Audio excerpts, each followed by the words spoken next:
আশা করি সকলে ভালো আছো। তো আজ রান্না করব ফুলকপি আলু ডিমের ঝোল। প্রথমে সব কিছু একসঙ্গে আমি সেদ্ধ করে নিচ্ছি লবণ দিয়ে।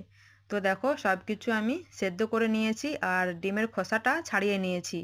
তো প্রথমে আমি ডিমটা ভেজে নেব। তো তেলের মধ্যে একটু হলুদ গুঁড়ো দিয়ে দিলাম। তো দিয়ে ডিমগুলো লাল লাল করে ভেজে নিয়েছি।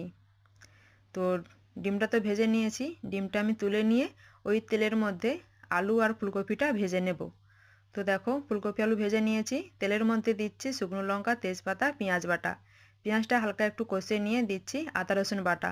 আদা রসুন বাটাটা খুব ভালোভাবে কষিয়ে নিতে হবে যাতে কাঁচা গন্ধটা চলে যায়।